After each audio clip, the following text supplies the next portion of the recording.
kind of high level, what are the steps that you take to go from I have none to I've kind of figured out a plan for how to build this topic cluster? I can start. I think for me, it's usually a little more. It definitely starts in the topic phase, like we talked about in the last episode, when you start kind of brainstorming your roadmap. Because you're thinking about yourself as an SEO, like you want to get all of these topics linked together. So, you can get into like, okay, I've got these 3 pillars I want to cover over the next 3 months, and I'm going to include, 3 to 4 clusters or maybe 8 clusters under each of those pillars. So in some ways, I have an idea of like how I'm going to start building out these cluster topics and how much content I need. But again, I think it's just a little more natural than that. It's sort of saying like I've got this topic and I want to cover the next natural questions related to that topic,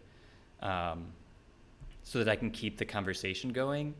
I think one thing that happens in marketing departments is like we also don't know when we're going to get derailed by like the next topic that happens that's maybe like time relevant or time sensitive and the industry starts responding. And so your company wants time to address those topics as well. Mm-hmm. And so at any given time, you may not be able to build out your pillar plus your clusters, but I think as long as your cluster content seemingly wraps up the conversation nicely and you can sort of lead people into your specific cluster topic and back to that pillar to make sure there's this like cycle going. So you're never like building an initial strategy that leaves the conversation hanging in a way that you may not finish. But again, I realize I just left that at a very high level again. So Kevin, maybe you want to like jump in, or Nate with a more specific example.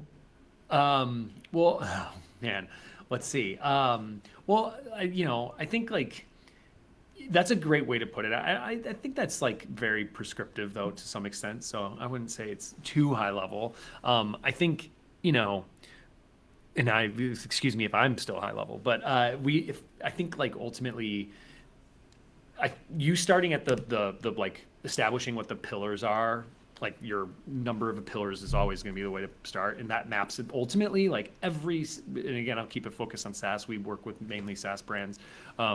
It's usually connected to the features of the product, right, or what more the problems you're trying to solve for the business, so or for a business or businesses, and establishing those, and then just mapping out all the questions that you need to answer for that. I knew you kind of touched on that, Derek, around like breaking down